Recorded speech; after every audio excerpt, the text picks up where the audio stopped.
Dr. Vito, ano po ang mga dapat naming gawin kung kami po ay nakakaranas po ng side effect ng gamot kapag biglaan po namin itong ininom ng walang reseta or bagong prescribe sa amin or bigla po naming naisipang inumin dahil ito po ang aming pinaniniwalaan na gamot sa isang kondisyon. Alam nyo kapatid, ang adverse effect or side effect na isang gamot ay maaari po nating maiwasan. Papaano nga ba kung nandyan na? Number one, ang gagawin nyo po is tawagin nyo po or humingi po kayo ng gabay doon sa doktor po nag-prescribe sa inyo para malaman po kung ano ang mga dapat pong gawin, mga first step at first aid kapag kayo nasa tahanan. Napaka-importante pong ma-inform natin ang mga butihing doktor kung kayo po ay nakakaranas po nito. For example, bigla sinikmura kayo, nahilo, nagsuka, nanghina, nagpalpitate. Napaka-importante yan para sa amin para ma-address namin ang inyong concern.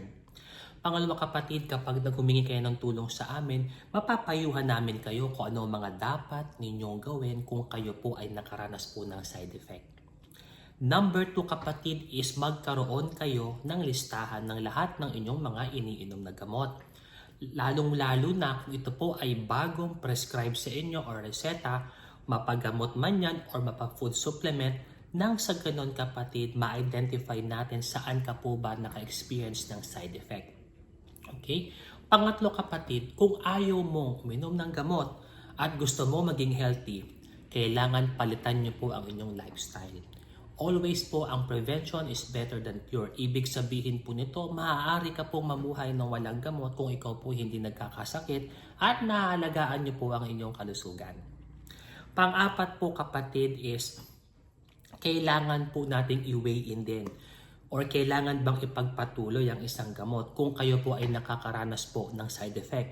Paano kung minor lang naman at tolerable lang naman po ito? At alam nyo, kailangan na kailangan ito para sa inyong gamutan. For example, sa mga pasyente natin, umiinom po ng mga chemotherapeutic drugs, mga nagiinom po sa puso, sikmura, maintenance sa pag-iisip. Ito po yung mga kailangan o kaya sa mga pasyenteng umiinom po ng gamot sa convulsion or epilepsy, kailangan natin po itong i-weigh in. Kasi kung tolerable naman po ito, i-advise natin yung ating doktor kung ano ating gagawin po, anong mga step, paano po mababawasan yung interaction ng gamot or side effect, nang sa ganon patuloy po natin itong naiinom nang hindi po napapabayaan ng ating kalusugan. Napaka-importante po ng direct communication po ng ating mga butihing doktor kung saan po kayo nagpakonsulta dahil sila po ang nangangalaga sa inyong kalusugan. Para sa inyong munting kalaman natin, ito po ang aking ma-share sa inyo at ito po si Dr. Vito, ang inyong Mindoreñong manggagamot.